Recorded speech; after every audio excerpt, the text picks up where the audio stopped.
Prise de mesure, plan d'architecte, dernier sujet qu'on doit terminer. Donc dans notre malheur, on n'est pas trop mal, puisqu'on a vu pratiquement toute la matière de 4e. Il nous reste encore 2-3 trucs à voir ensemble à ce sujet-là. La dernière fois, on s'est arrêté à tout ce qui concerne la prise de mesure, l'outillage spécifique pour la prise de mesure. Dans les outils spécifiques pour la prise de mesure, on peut noter le rapporteur à moulure, on l'appelle souvent le peigne, toute une série de tiges d'acier qui sont tenues par 2 flasques et qui permettent de relever un profil et de le redessiner sur une feuille de brouillon. Vous avez aussi la fausse équerre digitale qui facilite le relevé de l'angle. Plus traditionnel, on peut voir maintenant le fil à plomb. Pour voir si vous êtes bien d'aplomb, vous écartez en haut et vous serez par rapport au bas avec le plomb. Combien de centimètres vous avez de faux aplomb? Là, vous voyez, il porte à peine. Et là, vous avez 15 mm de différence. Ça veut dire que vous avez un faux aplomb de 15 mm. Donc si je voulais remettre ma menuiserie d'aplomb, il faudrait que cette pièce de bois-là revienne vers moi. Versons de l'eau colorée dans l'une des branches du U. On constate que l'autre branche se remplit aussi et que le niveau de l'eau se stabilise à la même hauteur dans les 2 branches. On peut même placer le milieu par-dessus ses extrémités. L'eau reste toujours au même niveau dans les 2 branches. Donc, il suffit de positionner donc, le niveau à haut sur le premier trait. Bien entendu, il faudra vraiment attendre que l'eau arrive exactement à votre point de référence. Puis, lorsque vous y serez, donc la deuxième personne avec qui vous êtes, donc en l'occurrence là moi c'est le maçon, il va faire un trait à l'arrivée en fait de son eau là où elle ne bougera plus. Et on s'assure que l'eau soit bien axée par rapport au trait. Il faut que ça soit exactement nickel. Pro and Layout Pro XL. Both models feature large sliding doors and a durable ABS case design, optimized for easy fill. These reels have extra large chalk capacity.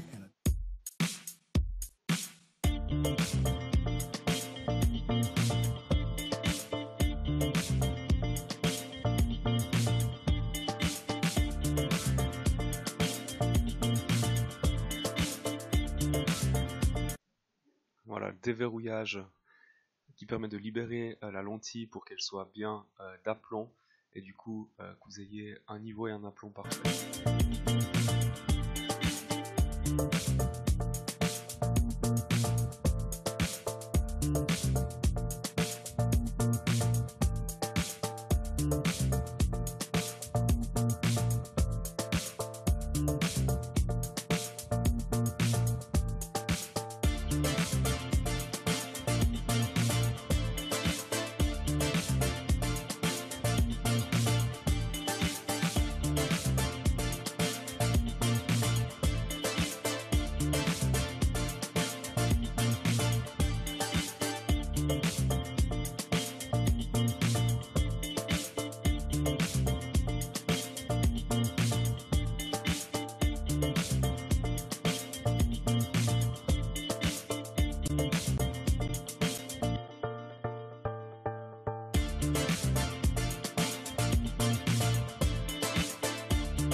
Du côté du plan d'architecte, dans la rénovation, on verra certains codes couleurs. Donc un projet de rénovation qui est dessiné par un architecte, certaines choses vont être supprimées, d'autres vont apparaître. Donc pour s'y retrouver, les zones les plus claires, celles qui sont les moins visibles au premier abord, ce sont les choses qui vont disparaître. Toutes ces choses-là, en jaune, sont vouées à la démolition. Et tout ce qui ressort clairement sur votre plan, donc tout ce qui est en rouge, c'est ce qui sera construit, ce qui sera ajouté. Typiquement là les Velux, là on va peut-être couler des dalles, ici on va agrandir l'avant-toit, donc c'est tout ce qui va être construit. Et là on le voit aussi très clairement avec ce projet, donc agrandissement d'une maison qui s'arrêtait là, le pan de toit sera supprimé, il sera prolongé, et puis bien sûr qu'il y a tout ce qui est isolation, création d'une dalle, qui sera donc construit, qui sera ajouté. Pour le plan d'architecte, pour la construction neuve, on a une échelle, en général une échelle qui est plus grande que celle des menuisiers ébénistes. Nous on travaille au 1/10. Les architectes, vu qu'ils doivent représenter des objets très grands, la réduction sera plus importante, donc 1/20, 1/50, 1/100, tout dépend de la représentation d'une pièce, d'un appartement, d'un immeuble, d'un complexe immobilier. On variera ces échelles. Les codes sont en centimètres, comme on l'a déjà vu, en tout cas pour le plan des étages, où on a des codes en mètres pour les codes de niveau, les codes d'altitude, des mètres carrés aussi pour les surfaces. Donc on a des codes principales et des surfaces. Normalement au milieu d'une pièce vous avez le nom de la pièce, chambre, cuisine, séjour, etc. Vous avez sa surface en mètres carrés, et puis on va indiquer aussi la finition du sol, par exemple carrelage, parquet, des murs, crépi, du plafond, lambris, plâtre, etc. Vous avez aussi toute une série de petits repères pour les prises, les alimentations électriques, etc., etc. Donc des symboles qui sont en général expliqués dans le cartouche. Voilà ce qu'on appelle le cartouche sur le plan. C'est la partie droite dans laquelle on a beaucoup d'informations qui sont assez réglementaires. On a le nom du promoteur, on a le nom de l'architecte, on a le nom de l'opération. On a ici des visuels, une perspective qui montre la façade de l'immeuble. Et puis on a aussi un petit repérage de la position de l'appartement que l'on aura décrit sur l'autre partie du document. Ensuite de ça, dans le tableau que l'on voit plus bas, il y a des surfaces, les surfaces qui correspondent à chacune des pièces. Et puis tout en bas de ce cartouche, vous voyez une légende représentée avec des petits logos qui expliquent ce qu'est une prise de courant, une prise télévision, et ces logos et leurs explications, on les retrouvera sur chacune des pièces du plan qui est à côté. L'échelle du plan, on la trouve souvent représentée par un graphique qui donne des dimensions qui vont de 0 à 5. Et par exemple, quand on lit la première mesure de 0 à 1, ça représente 1 mètre, et on peut prendre cette mesure et la reporter sur le plan pour aller vérifier ce que représente 1 mètre à l'échelle d'une pièce. On a également une deuxième mesure qui est sur le plan lui-même, qu'on appelle la cotation ou la cote. C'est la mesure qui va d'un mur à un autre mur. Sur ces plans, ils sont en centimètres. Par exemple, si je dis 425, c'est une pièce qui fait 4,25 mètres. Les architectes, ils travaillent en centimètres, donc 415, c'est 4,15 mètres. Les géomètres, eux, travaillent en mètres. Et puis, pour l'aménagement d'intérieur, pour tout ce qui est petits détails fins, c'est souvent des cotations qui sont en millimètres. Ensuite de ça, sur un plan d'architecte, il faut chercher un logo qui montre où est la direction du nord. Ce qui permet assez rapidement de voir l'orientation de l'appartement et de voir si les balcons tels qu'ils sont représentés ici sont bien orientés et prennent le soleil. Et maintenant, pour la bonne compréhension du plan, on peut regarder les épaisseurs des traits. Donc on voit sur ce plan deux types de traits, des traits très épais, et on sait que ce sont des murs porteurs qu'on ne pourra pas modifier, qu'on ne pourra pas bouger et percer difficilement. Sur ce plan, on voit des traits qui sont plus fins et qui représentent les cloisons. Les cloisons elles-mêmes pourront un jour être éventuellement abattues, déplacées, modifiées et reconstruites ailleurs. Des détails qu'on peut voir sur chacun des plans. On voit des arrondis. En fait, c'est le sens d'ouverture des portes qui permet de savoir quand on rentre dans une pièce si on pousse la porte ou si on la tire. On a d'autres indications qui sont ici dans la partie cuisine, un repérage de toute la position de l'électroménager. Ce que l'on voit sur le mur derrière ces positions d'électroménager, ce sont les prises de courant. On a la légende qui est en bas et qui permet de savoir si c'est une prise de 10 ampères, 30 ampères. On a également sur ce plan des ronds qui sont dessinés en pointillés, qui représente le rayon de giration d'un fauteuil handicapé, qui permet de vérifier que le plan est bien lui conforme à la nouvelle norme, qui est d'avoir la possibilité dans chaque appartement de recevoir quelqu'un qui se déplace en fauteuil roulant.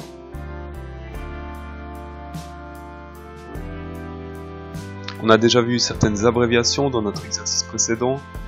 HL pour hauteur du local, VL pour vide lumière, VC pour vide de cadre, VM vide de maçonnerie, OM ouverture de mur brut, contre-cœur pour cette abréviation CC qu'on voit sur cotation de fenêtre, et puis on a aussi rencontré le seuil à 3 cm, donc hauteur de seuil d'une porte-fenêtre.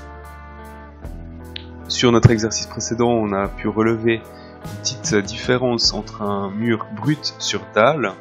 Par rapport à un point 0, on est à 3,27 mètres au-dessus de ce point 0, et puis hauteur du sol fini, donc y compris chape et finition, carrelage ou parquet, toujours par rapport à ce même point 0. Concrètement, pour y voir plus clair, si le point 0 est fixé au rez supérieur, c'est notre référence, qui est placé à une certaine altitude par rapport au niveau de la mer, et bien chaque étage va recevoir sa cote de niveau. Cote positive ou cote négative.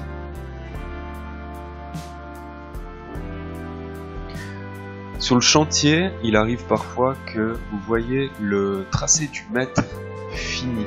Il y a un point de référence sur chaque étage, c'est en général la marche palier. Et puis, par rapport à ce point 0, si on est en dessous, on aura bien entendu des cotes négatives, si on est en dessus, des cotes positives.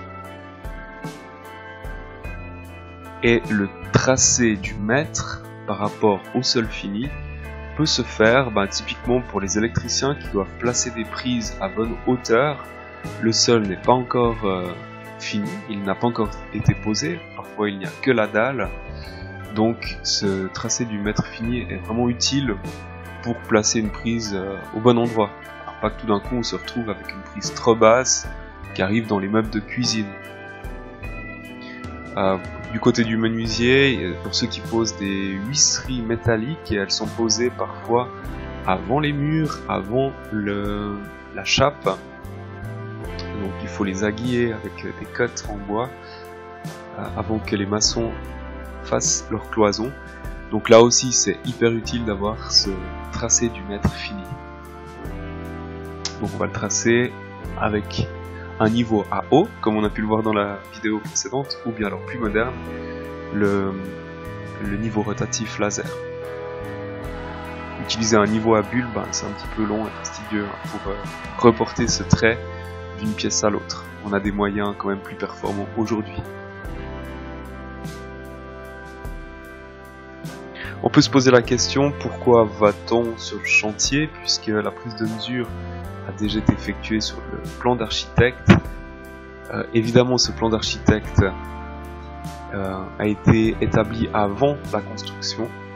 Donc, l'architecte ne garantit pas de précision, il garantit des cotes générales, mais la précision n'est pas suffisante pour l'ensemble des artisans. C'est un fil conducteur pour que tout le monde s'entende sur le projet. Le plan d'architecte n'indique pas les emplacements de tous les éléments, en tout cas ne les indique pas dans le détail.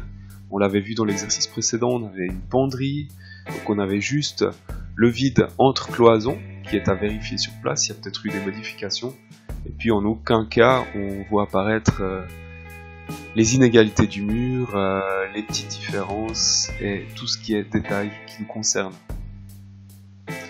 Entre l'établissement du plan et la réalisation, il y a parfois des modifications, donc attention à cela.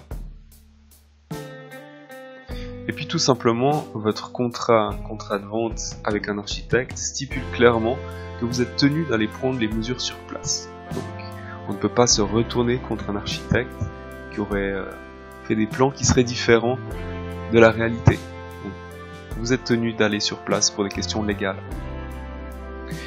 Pour préparer une prise de mesure, on peut par contre s'aider du plan d'architecte. Vous l'avez en possession, faire une photocopie, et puis sur ce plan, on peut déjà tracer tout ce qui nous intéresse, tout ce qui nous sera utile. Donc à vous de tracer tout ce que vous devrez relever sur place. Et ça, on le fait avant d'arriver sur le chantier. Parce qu'une fois qu'on est sur place, on pense pas à tout, on se fait interrompre par les gens qui nous posent des questions, on n'est pas tranquille. Donc autant le faire au calme, à l'atelier, avant de partir. On peut aussi indiquer des détails à relever. Qu'est-ce que je ne dois pas oublier sur place en termes de détails. J'ai peut-être des questions qui vont me venir avant d'arriver sur place. On peut les écrire. C'est une checklist pour faire une prise de mesure complète. Sur place, en plus des mesures, on va observer si les murs sont d'aplomb, si le sol est de niveau, si les murs sont rectilignes ou s'il y a des bosses, si les angles sont d'équerre, on a vu comment le vérifier, 3, 4, 5, ou avec un grand panneau coupé d'équerre qu'on aurait sur place, ou simplement une équerre digitale. On peut relever le type de matériaux de construction qui a été utilisé pour les murs. Quelle fixation devra-t-on prévoir, typiquement pour fixer les meubles hauts de la cuisine? Est-ce qu'on est face à une surface qui est finie, ou est-ce qu'il y aura une surépaisseur à prévoir, un revêtement, un carrelage, crépi? Où sont placées les arrivées d'eau, d'électricité, de gaz, de chauffage? On peut relever leur position. Et puis, très important, l'accès au local où on doit monter notre agencement, notre cuisine. Prendre la mesure des escaliers, de l'ascenseur, corridors, les vides de passage, si les portes sont déjà montées. Savoir si on doit faire une cuisine démontable ou si on peut la livrer comme ça, déjà montée sur place.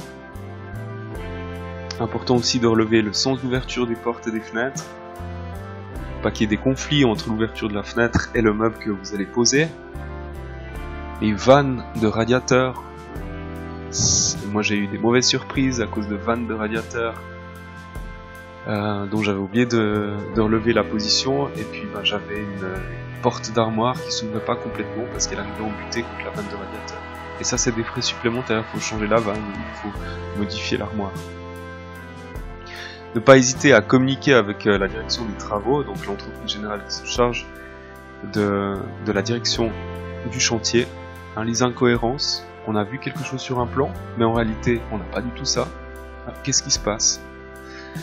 S'il y a des grosses imprécisions, s'il y a des détails qui ne sont pas clairs, ne pas hésiter à communiquer. Sur place, donc on prend les mesures qu'on avait préparées à l'atelier, donc on avait mis des petits X sur nos cotes, maintenant on peut les compléter avec des cotes en chiffres. Il faudra peut-être parfois faire une vue des différents murs, puisque sur un plan aérien on ne peut pas tout décrire, donc la vue d'un mur est hyper utile, surtout pour l'emplacement des prises, pour des petits détails. On va prendre des cotes totales et puis des cotes de détail. Pour vérifier notre bonne prise de mesure, on peut relever les restes, même si c'est pas utile. Ça nous permettra d'arriver à la cote totale et puis de bien être cohérent, d'être bien juste avec la dimension totale. Cote de contrôle. Donc à la fin de votre petit support de cours, vous avez des questions d'examen. Vous avez toute une série de questions d'examen CFC, de compilation. Donc ce que je vous propose, c'est de vous tester. Et puis vous prenez des photos de ce que vous aurez complété. Et puis à la fin de notre cours à domicile, vous m'envoyez ça sur mon mail. S'il vous plaît, envoyez ça sur mon mail. Donc alexandre.croza@hotmail.com. ou cepv.com, c'est complètement égal. De toute façon, tout arrive dans la même boîte. Et puis, la semaine prochaine, je vous transmettrai le corrigé avec un petit commentaire également. Une fois que vous aurez terminé le questionnaire sur la prise de mesure, reprenez votre plan d'ensemble et vos états de construction de la penderie encastrée. Donc c'est le test que vous avez fait la dernière fois. Dans le descriptif de la vidéo, vous avez un lien qui vous permet de télécharger votre test. C'est un PDF. Les tests de toute la classe sont sur le même PDF, donc imprimez que votre test. Et puis tout à la fin du PDF, vous avez encore une liste des matériaux vierges si vous voulez la refaire intégralement pour y voir plus clair. Avant d'attaquer cette correction, peut-être 2-3 points importants qui ont posé problème dans cette liste, et c'était bien compréhensible. Là, pour le bandeau, pour la dilatation, on vous donne une surdimension de parenthèse. C'est vrai que pour la liste des matériaux, on dit, en général, on ne met pas de surdimension. Alors c'est vrai pour les panneaux, on indique leur dimension calibrée. C'est vrai pour les alaises, on ne met pas les 10 cm nécessaires pour leur collage à l'encolleuse de champ. On met leur dimension calibrée aussi. Mais par contre, pour un élément qui sera livré au client, en tout cas chez le client, avec de la surdimension, comme c'est le cas avec ce bandeau, ces 1760 apparaissent dans la liste. Puisqu'on va donner au poseur un élément qui fait 1760. Puis après, on ne sait pas, est-ce qu'il fera 1740, 45, 47 ? On n'en sait rien. Mais tout ce qu'on sait, c'est qu'il faut le livrer à 1760. Et c'est ça qui apparaît dans la liste. Deuxième point, c'est le fond de tiroir. Avec la norme de dessin, on doit coter le fond de tiroir de cette manière. FD tir avec ces deux dimensions. Ces dimensions-là, c'est celles qui vont apparaître dans la liste des matériaux. Donc, ces dimensions nous apprennent que la veine est sur la largeur du tiroir. Et en fait, c'est une habitude. C'est une habitude qui vient de l'époque où les tiroirs étaient en bois massif, où les rainures étaient façonnées dans les côtés de tiroirs, et puis pour éviter que le fond fasse péter notre assemblage en se dilatant au cas d'une augmentation d'humidité, eh bien la veine, le sens du veinage, était sur la largeur du tiroir. On était dans le sens longitudinal, on a vu avec les calculs de retrait et gonflement qu'on n'a pratiquement aucun gonflement possible. Donc du coup on était tranquille pour la solidité de nos assemblages, et si le fond venait à se dilater, eh bien il pouvait tout simplement sortir du caisson de tiroir, puisqu'à l'arrière on ne faisait pas de rainure. Le fond était cloué contre le dos de tiroir. Et puis s'il se dilatait, il forçait un peu sur les clous se maillaient, et puis le fond pouvait sortir sans autre. Donc on a gardé cette habitude de la veine sur la largeur du tiroir. Et en fait, il n'y avait même pas de question à se poser, on devait simplement introduire ces deux valeurs dans ce sens-là, dans cet ordre-là. Toujours pour le fond de tiroir était en bois croisé peuplier. Donc bois croisé, ça ne suffit pas. On doit indiquer BCPEU, puisque là il y a un choix qui a été fait, on veut ce bois croisé peuplier. Et puis contrairement au dos de la caisse, ce bois croisé reste tel quel. C'est le peuplier plaqué d'usine qui apparaît en parement et en faux parement. Au niveau de la qualité, seul le parement, la partie intérieure du tiroir, est visible, donc qualité A. Par contre, en faux parement, on peut tolérer une qualité B. Attention aussi à la terminologie des pièces. On parle de côté de caisse, côté gauche-droite, les deux étaient identiques. Et puis là, on ne va pas parler de milieu, comme j'ai pu le voir. On parlera de séparation verticale. Comme ici, ce n'est pas un tablard, ce n'est pas un milieu de caisse. Là aussi, on parlera de séparation horizontale, éventuellement de rayon fixe, pourquoi pas. Mais ces termes sont contrôlés. La même chose pour le tiroir. Là, il ne s'agit pas de fond de tiroir, le fond, il est là. Le fond, c'est ce qui reçoit la marchandise. Là, on parle véritablement du dos de tiroir. Donc faites attention à ces confusions qu'on fait tous, on est d'accord. C'est un dos de caisse, c'est pas un fond de caisse. Dos de caisse, dos de tiroir. Qu'est-ce qu'il y avait d'autre? Ouais, montant de porte, dilatation ou filler. Ces pièces-là s'appellent filler, dilatation. Pièce de finition, latérale, faudrait dire laquelle. Dilatation, filler, on sait que ce sont des pièces latérales, puisque pour la pièce de finition supérieure, on l'appelle le bandeau. Donc utilisez ces termes. Après on pouvait parler de support, support dilate, la petite carrelet de bandeau, pièce réception rail, pièce support rail. Là il n'y avait pas vraiment de terminologie précise, donc vous en êtes bien sortis pour cette pièce, mais vraiment soignez plutôt les termes usuels de la caisse, caisse de tiroir, et puis ces bandeaux, dilatation ou filler. Ça c'est des choses qui seront contrôlées à l'examen. Attention encore pour les dimensions, là il y avait un petit piège. J'avoue que je me suis fait avoir aussi. On avait un rayon mobile ici de 535, et puis là au milieu on avait un rayon fixe. Et c'était un peu salaud parce qu'habituellement la profondeur du rayon elle apparaît en profil, donc on pouvait penser que c'était 535 aussi pour ce rayon fixe. Eh ben non, ce rayon fixe en fait il faisait 540.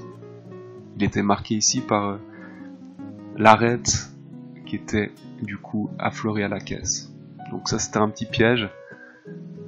Cette coupe de profil n'était valable que pour les corps gauche et droite. Peut-être encore attention au retournement de pièces pour les schémas d'alésage. Typiquement un rayon se représente en plan. Un côté se représente vue de profil, comme on le voit sur la coupe de profil. Et puis une face. Bon là on n'avait pas de schéma d'alésage pour les faces, mais une face de tiroir se représente telle qu'elle. Ce serait une vue en élévation. Donc ces éléments, rayon, rayon fixe ou séparation horizontale, le dessus, le fond, tous ces éléments se représentent en plan, vue de dessus. Tous les éléments verticaux placés sur la profondeur, donc côté, séparation intermédiaire ou verticale. Ces éléments se représentent de profil, comme sur la coupe de profil.